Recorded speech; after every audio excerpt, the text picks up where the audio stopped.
काय झालं? स्क्रीनवर काहीच दिसत नाही का? नाही दिसणार, कारण तुम्ही सगळे आंधळे झालेले आहात. असू द्या, तुम्हाला एक पर्याय सांगतो. स्क्रीनकडे असंच पाहत राहा. जर तुम्ही बहिरे सुद्धा झालेले नसाल तर तुम्हाला शेवटपर्यंत मी नक्की दिसेल. मी टीडी बोलतोय. मी बोलतोय कारण आमच्यासाठी कोणी बोलत नाही. मित्रांनो, एक माणूस होता ज्याचा जन्मच अंधारात झाला, ज्याला शाळेत बसायला जागा नव्हती, ज्याला पाणी पिण्याचा सुद्धा हक्क नव्हता. पण त्याने हार मानली नाही, कारण त्याला माहित होतं ज्ञान म्हणजे शक्ती आहे आणि त्या ज्ञानाच्या जोरावर आपण यांच्यावर विजय मिळवू शकतो. आणि ते होते डॉक्टर बाबासाहेब आंबेडकर. ज्या माणसाला समाजाने नाकारलं, त्याने संपूर्ण देशासाठी संविधान लिहून आपल्या मनातलं संपूर्ण देशातील देशवासियांशी असलेलं जे प्रेम आहे ते दाखवलं. कॉन्स्टिट्यूशन ऑफ इंडिया, ज्याला आपण भारताचं संविधान म्हणतो, हे फक्त एक पुस्तक नाही. तो प्रत्येक भारतीयाचा अधिकार आहे. समता, स्वातंत्र्य, बंधुता हे फक्त शब्द नाहीत, तर त्या क्रांत्या आहेत. पण आज काय चाललंय या देशात? एकीकडे शाळा बंद होत आहेत आणि दुसरीकडे युवक बेरोजगार फिरतायत. तुम्हीच विचार करा, जे युवक बेरोजगार आहेत त्यांचे भविष्यात येणारे जे अपत्य आहेत, मुलं आहेत, त्यांच्या शिक्षणावर गदा जर शाळा बंद झाली तर येणार आहे की नाही, हे तुम्ही मला नक्की कमेंट करून सांगा. दुसरीकडे पाहिलं तर भ्रष्टाचार खूप वाढतोय आणि सामान्य माणूस अजूनही झगडतोय. हा तोच देश आहे का ज्यासाठी बाबासाहेबांनी आपलं अख्खं आयुष्य दिलं? संविधान वाचलं जातं, पण ते अंमलात आणलं जात नाही, ते पाळलं जात नाही. समतेचा अधिकार आहे, मग आपल्याला हा भेदभाव का दिसतो की दोन प्रकारची आपण शिक्षण व्यवस्था जरी पाहिली तर पहिली ते 5वी पर्यंत सुद्धा एकसारखी शिक्षण व्यवस्था नाही.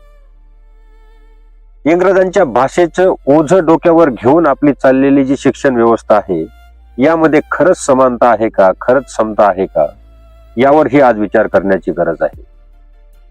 शिक्षणाचा अधिकार देताना असं यासाठी नव्हता दिला की ज्यांच्याकडे पैसा असेल त्यांना वेगळं शिक्षण आणि गरिबांना वेगळं शिक्षण. जर शिक्षणाचा अधिकारच जर तुम्ही सामान्य लोकांना दिलाय, बाबासाहेबांनी दिलाय, तर आता जे अंमलबजावणी करणारे लोक आहेत, ज्यांच्या जिम्मेदाऱ्या आहेत, त्यांनी आज बाबासाहेबांच्या जयंतीला एवढा तरी निर्धार करावा की आम्ही सगळ्यांना समान शिक्षण भेटन, सर्वांना समान संधी भेटतील, या प्रकारे काम करू. पण मित्रांनो, तसं होणार नाही. प्रत्येकाला गरिमापूर्ण जीवन जगायचा अधिकार आहे आणि तसं जीवन जर जगायचं असेल तर चांगला रोजगार असणं आवश्यक आहे. आणि आज आपल्याला समाजामध्ये बेरोजगारांची संख्या वाढतच जाताना दिसत आहे. एक बाप आपल्या मुलाला शिकवू शकत नाही, एक तरुण नोकरीसाठी इकडे तिकडे भटकतोय, एक विद्यार्थी स्वप्न बघतो, पण सिस्टम पुढं त्याला बार बार तोडलं जातं. 100 जागांसाठी 10 15 लाखांपर्यंत फॉर्म यायला लागले. एवढ्या प्रमाणात बेरोजगारी वाढली. खरं सांगू का, समस्या यामध्ये सरकारची नाही, समस्या शांततेची आहे. आपण प्रश्नच विचारत नाही, आपण आवाज उठवत नाही. संविधानाने आपल्याला तो आवाज उठवण्याचा अधिकार दिलाय, जे संविधान डॉक्टर बाबासाहेब आंबेडकरांनी लिहिलंय, पण आपण तसं करतच नाही.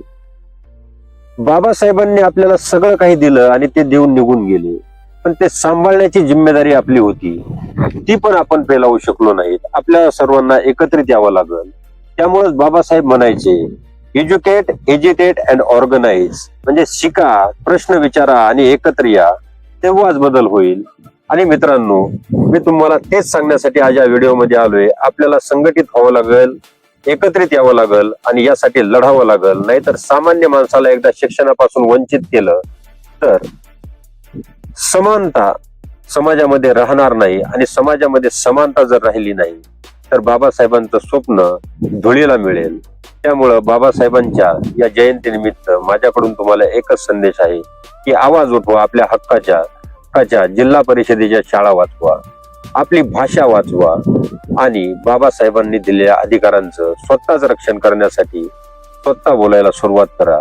त्याशिवाय काहीच बदल होणार नाही. इथंच थांबतो. जय हिंद, जय महाराष्ट्र, जय भीम.